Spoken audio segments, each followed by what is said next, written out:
we would, just from people, from our parents, and because when I asked my mom and dad, how did you, this side cannot accept, it's not the same as this side, how did you get it? It was a long story, and they just said, you first grow up, and then you will know. So,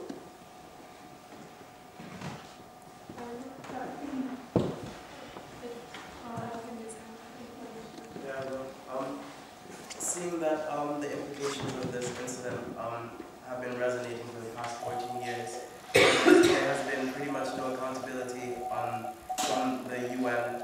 Is it an issue where the UN has not issued any form of statement to the Rwandese people in regards to it? Because I believe, I don't know what you guys think, that even though they had to stick to their front of, oh, I can't allow this to happen, or I have to just stand there and keep the peace, I do believe that there should be some degree of accountability. And has the Rwandese government made any attempt in getting this apology? Because I believe it's something that's so crucial that we need to have closure on the issue.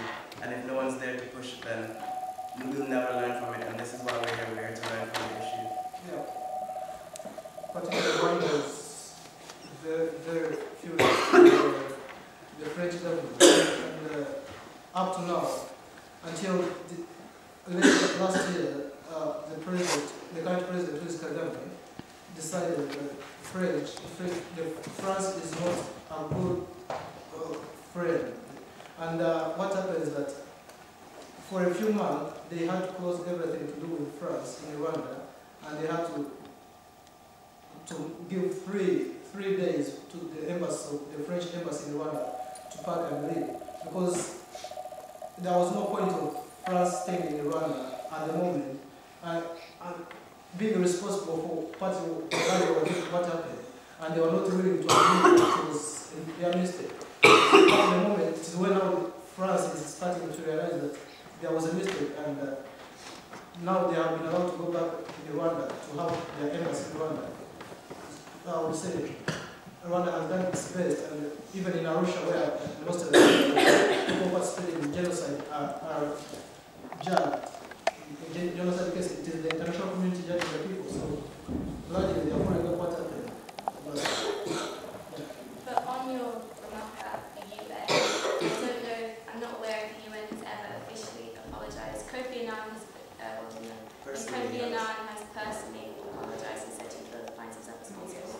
But officially they say it was mistakes were made and it was regrettable, but it's never come out. And it's funny because the reason I felt so passionately to make sure that this presentation happened today was because when I went to the UN in Geneva, doing Model UN, they spoke about this, and they spoke about what happened in Yugoslavia, Somalia and Rwanda, and it was the fact that they could never come out and take responsibility or blame that made me so incredibly angry, because we have a situation now where no one's said sorry as such or taken responsibility, and we've never moved on in 14 years. So there is nothing that says the world is any safer today than it was 14 years ago. Same situation.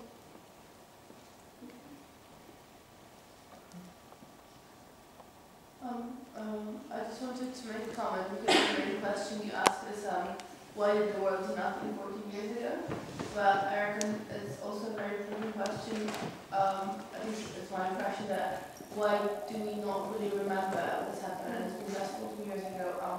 I come from Poland, where almost 70 years ago, Second World War started and Holocaust took place, and it's still very well remembered, and it's, well, in a way celebrated, well, as a memory, as a genocide and horrible thing that happened, but as I said, it's been almost 70 years ago, whereas I haven't really heard of what's happened in Rwanda, even though it's 14 years.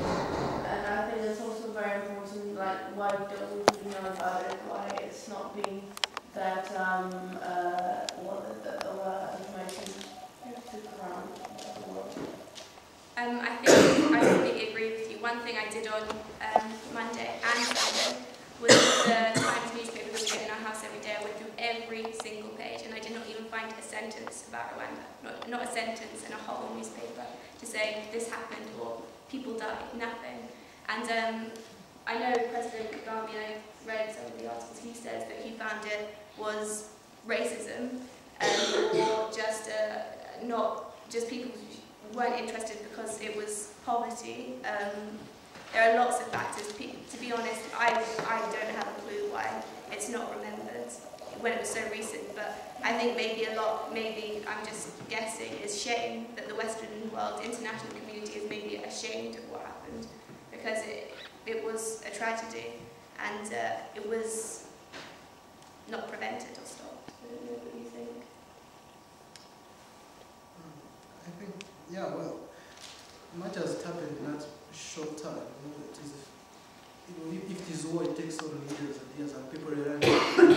But something which took just 100 days, 100 days is very hard for someone to convince someone who is just very far away to realize what is going on. They will say, you first assess the problem, let's come and, yeah. So that immediate call was not there.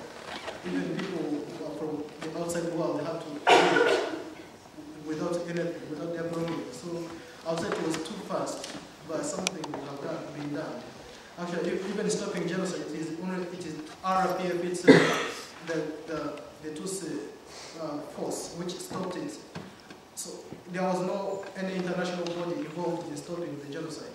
They just came afterwards when everything had settled and started again. And it has been very difficult. It has been a responsibility of the Rwandans, and it was very hard for Kagame at the beginning. He had to become harsh. He had to become kind of a dictator, because it is very hard for me to sit with Joe here if I know that his dad killed one of my relatives, and probably his dad is in prison because of my family. So his dad is in prison because of my family, who lost their relative who was killed by his dad. So it was too hard for a Hutu to sit with a Tutsi in class, to a Hutu to attend a Tutsi party. It was really difficult up to late when laws were implemented, and this kind of Hutu and Tutsi was abolished. When you go to Rwanda and you say a Hutu and Tutsi, you may be imprisoned, because it brings back that memory of 1984. So if you go to Rwanda, everyone is called a Rwandese, irrespective of the physical appearance and irrespective of who you are.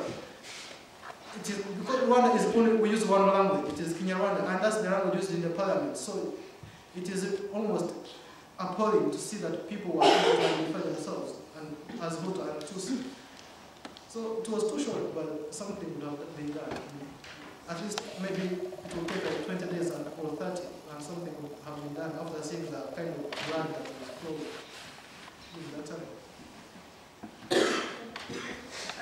Obviously the genocide was absolutely awful, but I was wondering what the situation and relation between the two countries in Rwanda before 1994, because you mentioned how you had to have an identification card that had your race on it, and if you were Tutsi, you wouldn't have to pass, and I was wondering how institutionalized it was before the genocide.